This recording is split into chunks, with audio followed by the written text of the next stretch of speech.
everybody, welcome to the actual final series recap of the season. Yeso here, as we're going to take a look back at everything that happened in the past season of Series Z, Apex Legends, and Guilty Gear Strive. It was an incredible run through the entire season. We had so much fun, and we're just going to take a look back at some of the best moments we saw. So let's get into it.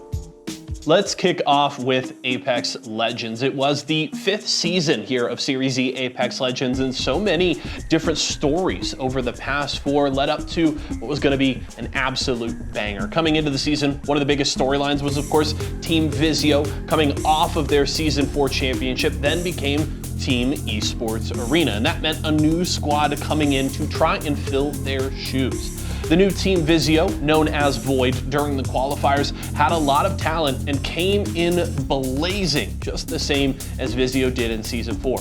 If you remember back then, they won the first 4 open nights of the season, and the new Team Vizio did a very similar feat. They won the first 3 and charged to the top of the standings very early on, and certainly set themselves up as early favorites in Season 5. Now, of course, we have to talk about the other big favorites coming into Season 5. It was Team Intel. They were incredible in the back half of Season 4 with the addition of Slurpee G to the roster, and James Fearless rose to the pinnacle of Series E at that time. Coming into the season, Slurpee G had left the roster, but the new team looked incredible still, and James Fearless was still in the same dominant form as Season 4. Going into this season, Intel looked to recapture the amazing form that they had at the end of the season and started strong after Vizio finally fell from their open night pinnacle. James Fearless continued to be the best fragger in the Series E all throughout the first half of the season until, unfortunately, Team Intel decided to go their separate ways. James Fearless, exploring a new roster and looking to find a team that would compete in Pro League, decided to step away alongside Mooney as well. We wish them, of course, the best of luck, but it definitely did change the tide of how things would go in Series E for the rest of the season. With the early part of the season dominated by Vizio and Intel, multiple other squads were looking to find their form. Kimchi Lee was, of course, back once again with the Excedrin roster. They were looking damn good in the early half of the season. Enemy looked like the second best player in Series E, only behind James Fearless during that time, and Excedrin, carrying on their consistent form from Season 4, were looking solid in the early parts of Season 5. Meanwhile, Turns, in his 3rd season of Series E, had Nerve humming along fairly well in the middle of the standings. Meanwhile, Tyson, with a bit of a roller coaster performance, continued to try and find their form throughout the season. At the middle point of the season, that dramatic shift with Intel switching things up and the Gas Station Gaming roster coming in to replace them opened the door for multiple different teams. Excedrin quickly charged to the top of the standings and took over from Vizio and Intel. Nerf, in the latter half of the season, really started making moves as well, with some very good performances in the late stages to start to threaten for the top of the standings.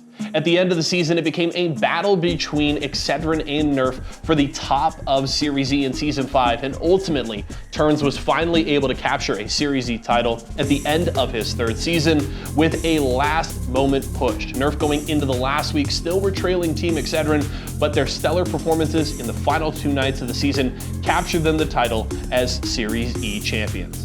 During that entire battle for the top of the standings, maybe the most important battle was going on down towards the middle. As I mentioned earlier, Team Intel had gone their separate ways, and Gas Station Gaming had come in to replace them. And while when they came into Series E, they were sitting at the top of the standings, things weren't going quite well for Team Intel. They fell out of 1st place, of course, with Excedrin replacing them, and struggled to get things really rolling in Series E. They had some solid performances, but not enough to keep their spot towards the top of the standings. As they started to fall, Team Mike and Ike, who had joined early on in the season, started to find their form in the back half. Led by MJ, they really started to dominate in the later parts of the season and surged from their 7th place spot. In the end, Intel were holding strong in 4th place, which would mean that they would get that automatic qualification for Season 6, but Mike and Ike had something to say about it. They continue to perform in the late weeks of the season, giving themselves an opportunity going into the final week of play to try and jump ahead of Team Intel. The last 2 nights of competition were incredibly tight between both teams, with the entire battle coming down to the final game of the final day of the season. Mike and Ike went into that game with just a 3-point lead over Intel with their strong performance so far that night. Intel came into the game and tried to keep themselves alive for as long as they could to give themselves a shot to jump ahead, but didn't quite make it. Mike and Ike's strong and confident performance in the end of the season grabbed them automatic qualification, and they avoided relegation and having to play through qualifiers. It was an incredible finish to the season, and we loved watching it all.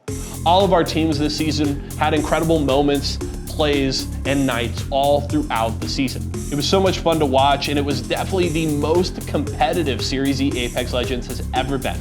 We can only hope that Season 6 can live up to what we saw this time around.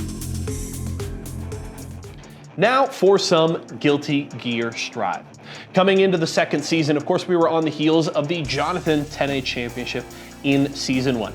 Jonathan was back to represent Vizio alongside Razo, Solstice, and Shine as the returning players. New talent coming into Series Z were Umisho and Red Ditto through qualifiers, and then of course we had our good friend Tempest coming in to represent Mike and Ike a little later in the season. Now let's jump into the fun. Let's start with Umisho, because honestly it was the Umisho show during Season 2. Umisho was hands down the most dominant player in Series E front to back. Captured the most weekly titles we've ever seen in Series E and was incredibly dominant all throughout. So many runs staying on the winner's side entirely. The Happy Chaos looked incredibly clean despite the nerfs that we saw before the season from our good friends at Arxis, and Umisho could not be stopped. She, of course, then rolled that into going to EVO and capturing an EVO championship out in Las Vegas. Umisho has been incredibly strong all throughout the season and continues to look like maybe the best Guilty Gear player in North America. We cannot wait to continue to see her perform, whether here or elsewhere, and we are so proud to have her as a part of Series E. Now let's talk about a couple of competitors that we got to watch very thoroughly back in Season 1, Jonathan 10A and Razo. Their rivalry was incredible all throughout Season 1, and we hoped it would continue here in Season 2. While we did see some incredible matches from both of them, it was more of a roller coaster ride for both players throughout the season. We already talked about Umisho's dominance, and that meant that there was just one more big boss competitor that these two had to get through if they wanted to threaten to win on a weekly basis. Jonathan Zato continues to be possibly the best in North America, but he wasn't as dominant as he was in the late stages of Season 1. Meanwhile, Razo's consistency continued here in Season 2, but there were so many different players to get through that Razo struggled at times to make it into the top 3 on a consistent basis. Despite all that, those two were still incredible players all throughout the season, and we enjoyed getting to watch them. Their ceiling is still incredibly high, and we have high expectations for them going into next season.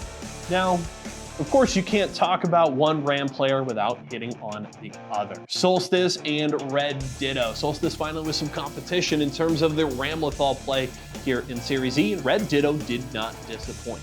Solstice finished Season 1 strong, forcing qualification here for Season 2, and carried that on into the early parts of the season.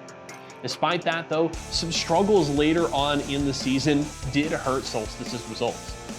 Meanwhile, while Red Ditto started a little slow with the level up in competition compared to what they were used to, Red Ditto really seemed to hit their stride about a month into the season and really kept things rolling all throughout. Solstice could be looked at as maybe a top 2 RAM player in North America, but it really feels like Red Ditto has started to encroach on some of those other top Ramlethal players and is a very good young prospect on that front.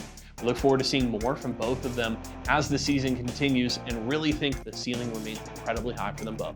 Now, next up is Shine, returning to represent Team Nerf here in Season 2.